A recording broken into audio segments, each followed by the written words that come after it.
Hi viewers, welcome to our channel. Harihara Veeramallu ప్రీలీజ్ event లో రఘురామకృష్ణరాజు గారు చేసిన వ్యాఖ్యలు రాజకీయ పరంగా అయితే దుమారం రేపుతున్నాయి. అంటే పవన్ కళ్యాణ్ గారు ఆంధ్రప్రదేశ్ లో కూడా ఒక ఔరంగజేబ్ ను ఓడించారని చెప్పేసి చెప్పడం, ఇది కంపల్సరిగా జగన్మోహన్ రెడ్డి గారిని ఉద్దేశించి చేశారు ఆయన కామెంట్స్ అని చెప్పేసి అర్థమైపోతుంది. మరి దీని పట్ల వైసీపీ వాళ్ళు కూడా సీరియస్ అయ్యారు. బాయ్కట్ హరిహర వీరమల్లు అంటూ ట్రెండ్ కూడా చేస్తున్నారు. మరి సినిమా మీద ఎటువంటి ప్రభావాన్ని చూపిస్తుంది, మరి రఘురామకృష్ణరాజు గారి కామెంట్స్ ని ఏ విధంగా చూడొచ్చు, ఎంటైర్ గా ఈ అంశం మీద డిస్కస్ చేయడానికి ప్రజెంట్ మనతో పాటు ప్రొడ్యూసర్ నట్టి కుమార్ గారు ఉన్నారు. వారిని అడిగి తెలుసుకునే ప్రయత్నం అయితే చేద్దాం. సార్ నమస్కారం. సార్ కృష్ణరాజు గారు చేసిన కామెంట్స్ మీరు కూడా విన్నారు. అవి కరెక్టేనా? మరి అంటే జగన్మోహన్ రెడ్డి గారిని ఆ విధంగా అనడం ఎలా చూడొచ్చు అంటారు? అటు వైసీపీ శ్రేణులు అయితే ఫైర్ అవుతున్నాయి, బాయ్కట్ హరిహర వీరమల్లు ట్రెండ్ కూడా చేస్తున్నారు. మరి మీరేం చెప్తారు సార్ ఈ ఇష్యూ పైన? నేను ఒక మాట అడుగుతాను, నేను సూటుగా. ఒకవేళ అది రఘురామకృష్ణరాజు గారు మాట్లాడలేదు అనుకుందాం, లేకపోతే కామ్గా ఉన్నారు అనుకుందాం, మొత్తం వైసీపీ నాయకులు అంతా సినిమా చూస్తారా? చూడదు సార్. బాయ్కౌట్ అంటే ఏముంది, చూడకపోతే ఏముంది? వీళ్ళని చూడమని సినిమా తీయలే, వీళ్ళని బాయ్కౌట్ చేయమని వీళ్ళు బాయ్కౌట్ చేయమంటే ఇంకొకరు బాయ్కౌట్ చేయడానికి లేదు. వీళ్ళు బాయ్కౌట్ చేస్తే వాళ్ళ వ్యక్తిగతం. సినిమా చూసినాడు, సినిమా చూస్తాడు. సినిమా ఇండస్ట్రీలో సినిమా బాగుంటే చూస్తారు, బాగాలేకపోతే చూడరు. రెండు విషయాలు ఉన్నాయి. ఈజ్ అ పొలిటికల్ లీడర్ కాబట్టి ఆయన వాళ్ళు పొలిటికల్ గా చెప్తారు. బాయ్కౌట్ అంటే వీళ్ళకి ఎంతమంది? 11 సీట్లు. 11 సీట్లు అంటూ కార్యకర్తలు ఎంతమంది ఉన్నారు? వీళ్ళ బాయ్కౌట్ 11 మందికే, కానీ ఈయన ఓటింగ్ ఎంత ఉంది అంటే పొలిటికల్ గా చూసుకుంటే కదా.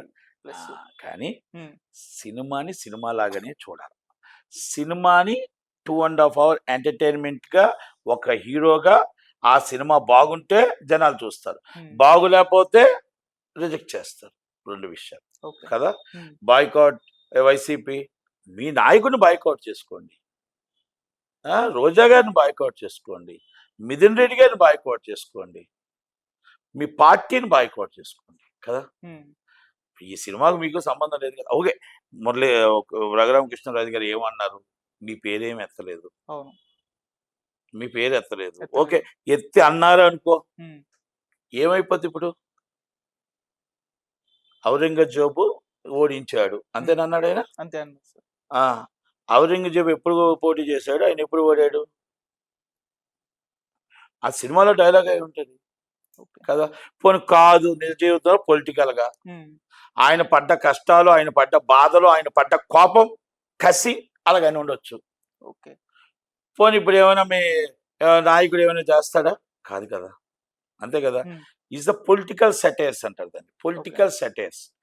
నాయకుడా నువ్వు ఓడిపోయావు, నాయకుడా నీకు 11 సీట్లు ఇచ్చారు, నా పాపమే నీకు తగిలింది, నా శాపమే నీకు తగిలింది, నన్ను మొత్తం టార్చర్ పెట్టావు, నన్ను చంపబోయావు, నన్ను సిఐడిలో నరకం చూపించావు, అందుకే నా శాపం నా పాపం నీకు 11 సీట్లు అయ్యాయి, నేను డిప్యూటీ స్పీకర్ని అయ్యా అని ఆయన భావన, ఆయన ఆనందం. ఆయన చెప్పలేదు, నేను చెప్తున్నా కదా. అంతే, అంతే తప్ప దీంట్లో ఏ పేరైనా పెట్టవచ్చు. ఒక్కొక్కరు ఒక్కొక్క పేరు పెడతారు. ఒకరు అంటారు గంధపు చక్ర స్మగ్లర్ అంటారు, ఒకరు వచ్చి ఇంకొక పేరు చెప్తారు, ఇంకొక పేరు చెప్తారు, ఒకరు వచ్చి ఒక్కొక్కరి పేర్లు ఒక్కొక్క పేర్లు చెప్తారు. పేర్లు వద్దురండి, ఏ పేరు పెడితే ఆ పేర్లు మళ్ళీ ఉదయం వచ్చి కూర్చుంటారు. అవి కాదు, నేను చెప్తున్నాను ఏంటంటే, మనం ఎవరు ఏం పేరు పెట్టినా, ఎవరు ఏం చేసినా, మీరే కరెక్ట్గా పరిపాలన చేసుకుంటే మీకే 164 సీట్లు ఇచ్చేవారు కదా. మీకు పరిపాలన చేత కాలేదనేసే 164 సీట్లు వాళ్ళకి ఇచ్చారు, 11 సీట్లు మీకు ఇచ్చారు. ఓకే, మీరు బాయ్కౌట్ చేసినా, డెకౌట్ చేసినా, హరిహర వీరమల్లు ఆల్రెడీ ఫుల్స్ అయిపోయింది. మీరు బాయ్కౌట్ చేస్తే ఎక్కడ బాయ్కౌట్ చేశారు? బాయ్కౌట్ వైసీపీ పార్టీని బాయ్కౌట్ చేసినట్టున్నారు. వాళ్ళు అర్థం చేసుకుని, జనాలు అలాగ అర్థం చేసుకున్నట్టున్నారు. కనుక ఆల్రెడీ సినిమా ఫుల్ అయిపోయింది. మీకు బాయ్కౌట్ చేయకుండా వచ్చి టికెట్లు కాద్దామన్నా కూడా టికెట్లు లేవు కదా. టికెట్లు ఎక్కడైనా మారుమూల గ్రామంలో ఉంటే వెళ్ళండి. బాయ్కౌట్ వైసీపీ అన్న వాళ్ళకి నేను సమాధానం చెప్తున్నాను. ఒకటి, మీరు సోషల్ మీడియాలో ట్రెండింగ్ చేసిన, మీరు సోషల్ మీడియాలో సినిమా ఆగిపోయిందని లెటర్లు పెట్టిన, మీరు సోషల్ మీడియాలో తప్పుడు ప్రచారాలు చేసిన, సినిమా టికెట్లు రేపు 9:30కి షోకి కానీ మొత్తం టోటల్గా ఎల్లుండి సినిమాకి కానీ ఆదివారం దాకా టికెట్లు లేవు. ఓకే. అయిపోయాయి. మీరు ఏమైనా టికెట్లు కావాలి అనుకుంటే మీరు ఆ సోమవారం లైన్ కట్టండి. మీరు మనసు మార్చుకుంటే. ఉమ్, మనసు మార్చుకుంటే. మీరొచ్చి సినిమా చూడాలి అని నేను అడగట్లే.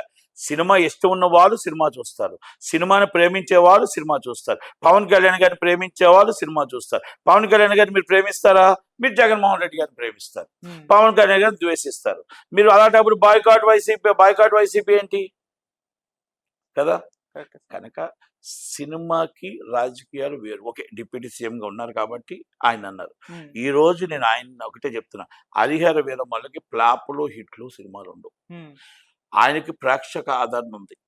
ప్రజల ఆదరణ ఉంది. ఆ ప్రజల ఆ అభిమానమే ఇంతటి వాడిని చేసింది. ఓకే. ఆ మొండితనమే ఇంతటి వాడిని చేసింది. ఆ పట్టుదలే ఇంతటి వాడిని చేసింది.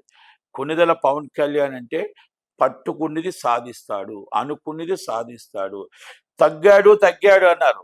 ఎక్కడ తగ్గాలో, ఎక్కడ నెగ్గాలో ఆయనకు తెలుసు కాబట్టే డిప్యూటీ సీఎం అయ్యాడు. రేపు కాబోయే CM is Konidela Pawan Kalyan. Okay. రేపు కాబోయే సీఎం ఈ నాటికి కాదు ఏ నాటికైనా ఆయన సీఎం అవుతాడు. Okay sir. ఓకే. ఇక్కడ కూటమి నుంచి అవుతాడా, ఎలాగవుతాడా అనేది తర్వాత విషయాలు. ఉమ్, అవ్వాలి అనేది నా వ్యక్తిగత కోరిక. ఓకే. అవ్వాలనేది అభిమానుల కోరిక. అవ్వాలి, దేశ ప్రజలకు సేవ చేయాలనేది అందరి మొత్తం ప్రజల కోరిక. Right sir. కనుక వాళ్ళందరూ అనుకున్న దాన్ని నేను బయటకు చెప్పగలిగాను. ఓకే. అది కనుక ఆయన అవ్వాలని కోరుకుందాం. Okay sir. కోరుకోవడంలో తప్పలేదు కదా. Yes sir. కనుక సినిమా హిట్ కావాలి. ఉమ్, సినిమా బిగ్గెస్ట్ హిట్ కావాలి. మీ బాయ్కాటే మా దీవెనలు. మీ తిట్లే మా దీవెనలు. మీ శాపనార్థాలే మా దీవెనలు. సినిమా పెద్ద హిట్ అవుతుందని పవన్ కళ్యాణ్ గారు మళ్ళా మీ ఇదే పండగ ఓజీ తర్వాత చేసుకుందాం. ఈ పండగ ఎల్లుండి దాకా పండగ ఉంటుంది.